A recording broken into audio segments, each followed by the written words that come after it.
In recent years, Japanese media has followed the rest of the world and frequently covers topics around diversity, equity, and inclusion, not least efforts to end all forms of discrimination towards the LGBTQ community.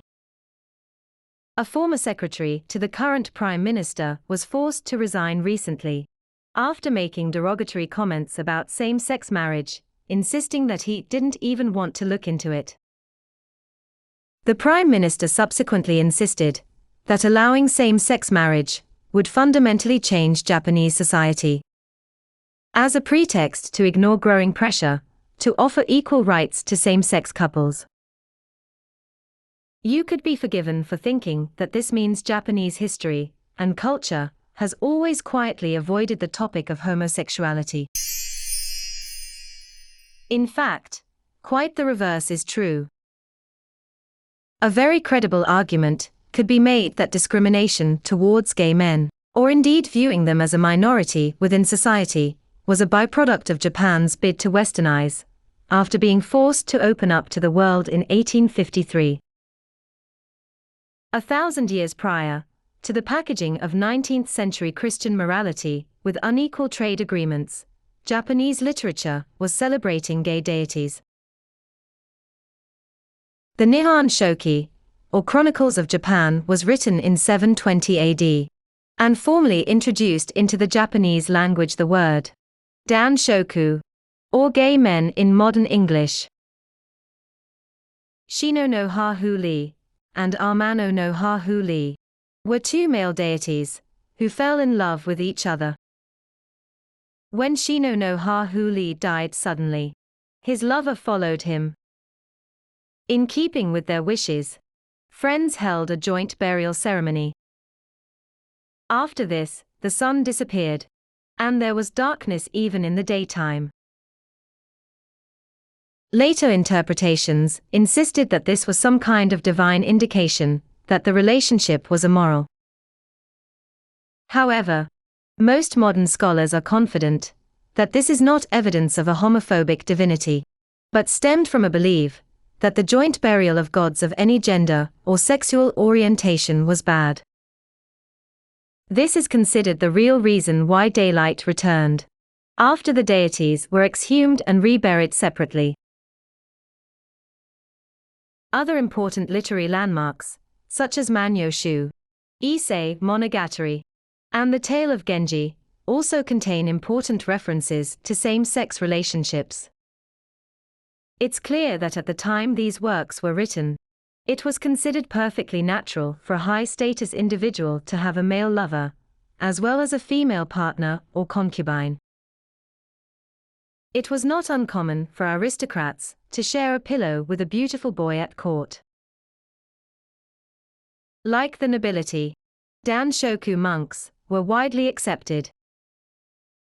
In the 6th to 7th century, Buddhist scriptures, known as the Shibunritsu, all sexual activity, irrespective of orientation, was forbidden for members of the clergy.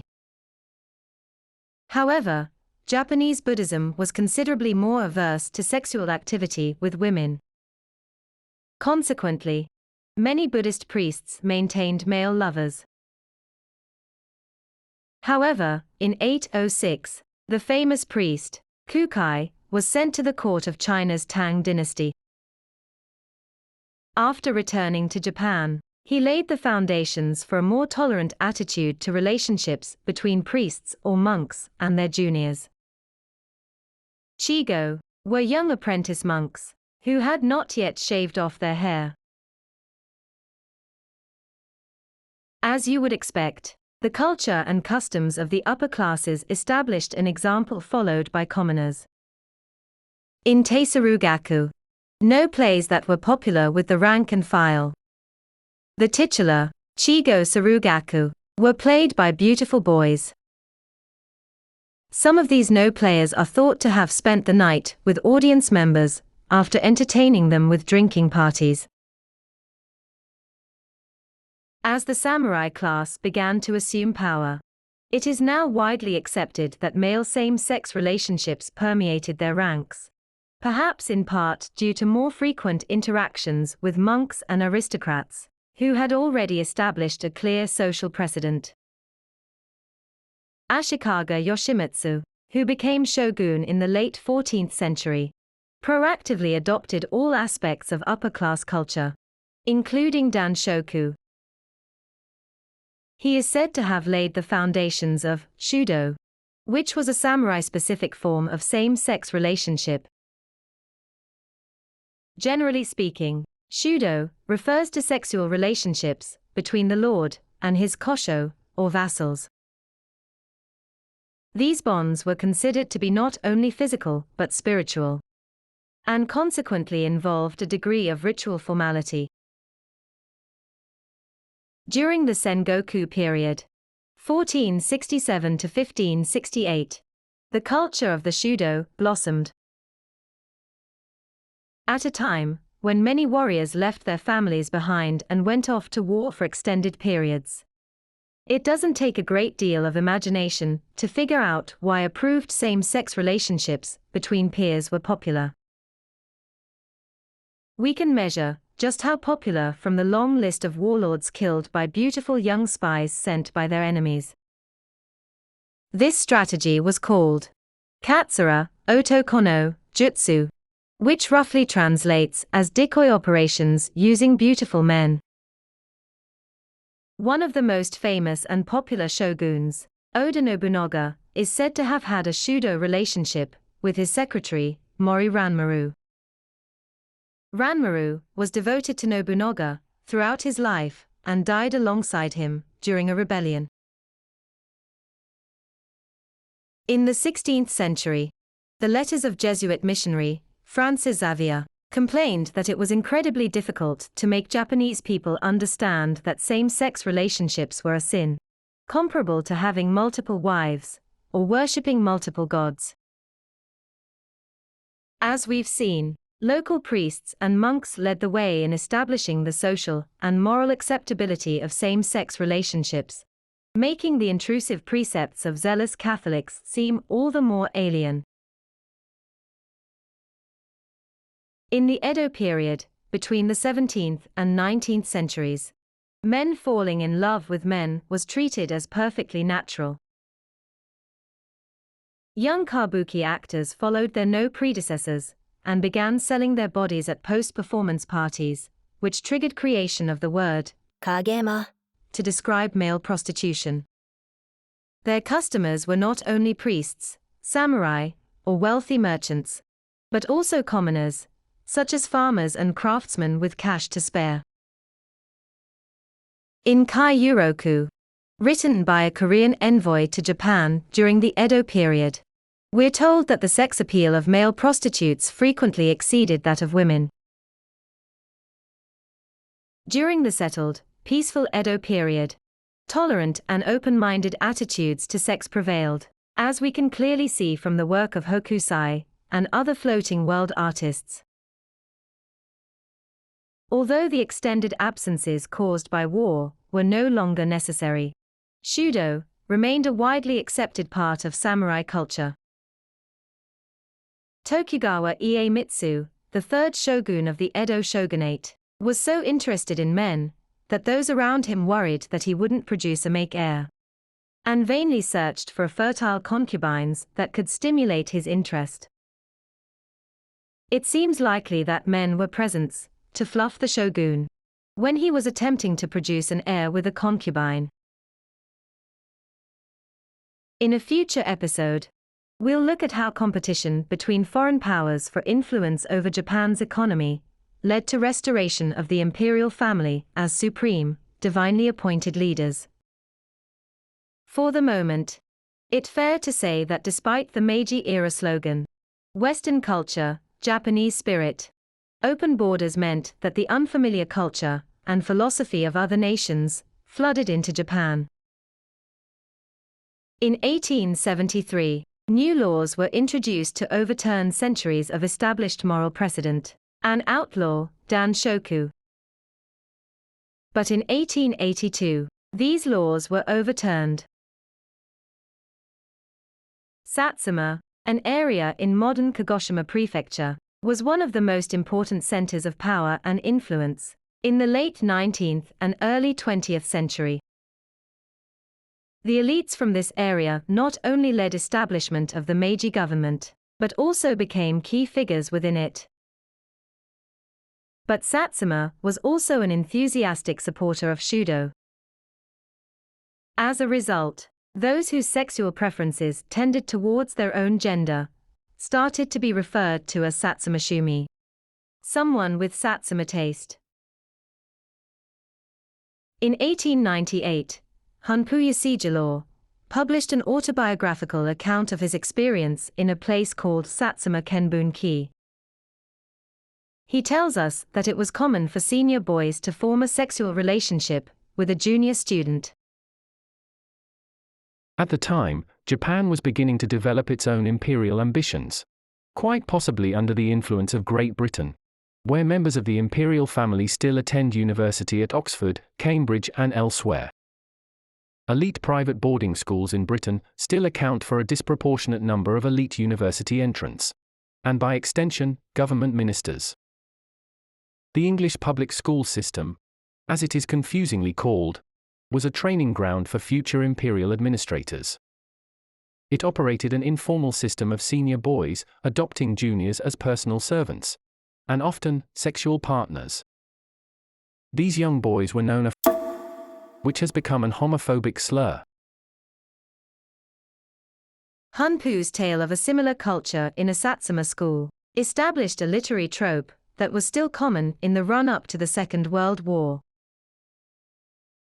By contrast, one of the most important novelists in the Meiji period, Subawuchi Shoyo, wrote that those who are known as dankoto, or what we would call proud, self-declared gay men, thoroughly avoid women.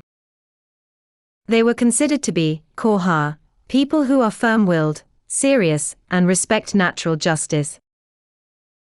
The term has survived into modern times, but is often used to mean tough guys, hardliners, or the straight-laced types. High-ranking army surgeon Mori Ogai published Vita Sexualis in 1909. The protagonist, a teenage boy, visits the boarding house where his friends live. After being entertained with tea and sweets, he enjoyed the pleasant conversation so much that he began to visit them often. One day, he arrived to find a futon laid out in the room, and was restrained by several men who planned to assist his friend in a rape attempt. Other boarders heard screams and intervened. A free speech advocate influenced by time spent in Europe, Ogai was a prominent scientific and literary figure who ultimately shaped and propagated the government line. He was also a rape survivor, and somewhat disapproving of certain corners of contemporary literary culture. Literary giants, Natsume Soseki and Tanizaki Junichiro, would often praise beautiful young men in their novels, which suggests that although same-sex relationships were not openly celebrated, as they had been during the Edo period, there was still a strong degree of acceptance. This was almost certainly a concern for the westernized military establishment engaged in foreign wars and colonization efforts. Nobel Prize-winning author Kawabata Yasunari published The Boy in 1948. The 50-year-old protagonist recollects life in the boarding house where he spent his boyhood. The novelist shared a room with a young man he adored, called Ogasawara. And like Ogai's earlier work, the novel is partly autobiographical. At this time, literary works seemed to oscillate between fond recollection of the tolerant past and strident expressions of a new, politically expedient morality. Like novelists Orikuchi Nobuo and Edogawa Rampo, Kawabata emphasizes the spiritual dimension of these same-sex relationships, perhaps referring to the samurai tradition of Shudo as way to pacify a literary establishment succumbing to a culture of militarized nationalism. Kawabata had a profound influence on another prominent novelist, Mishima. Here was a man, torn apart by his fanatical military nationalism and his sexual orientation. His book, Confessions of Mask, written in the wake of Japan's defeat in 1949, is unflinching in its autobiographical account of his same-sex infatuation as a boy. The novel was widely praised, and he became a prominent writer at the age of 24. But by then, same-sex relationships were widely considered abnormal. As a prominent right-winger alarmed by left-wing student protests of the late 1960s, in 1970, Mishima undertook armed occupation of a military base, hoping that it would trigger a widespread uprising. When it was clear that the attempt had failed, he committed ritual suicide. Contemporary researchers believe that same-sex relationships did not fully acquire taboo status until the post-war era. The American occupation brought with it the concept of a nuclear family, bound by Christian morality, and muddled notions of mental hygiene. For a nation whose male population had been decimated by the war, this was quite possibly seen a very welcome aid to encouraging a steep rise in the number of children being born. An aim that is still very much part of current government policy as the population ages, and immigration rules look likely to remain strict. But a byproduct of this regeneration policy was the abandonment of history and tradition in favor of an expedient, imported idea that same-sex relationships are abnormal. Japan's ruling party purports to have a deeply patriotic attitude, and yet continues to cling to outdated imported ideas that serve the status quo. At the same time, it continues to act like a junior student when faced with the big boy attitude of major Western powers. Thank you for watching. If you liked this video, please subscribe and hit the notification bell to be alerted when we upload another video exploration of less well-known aspects of Japanese culture.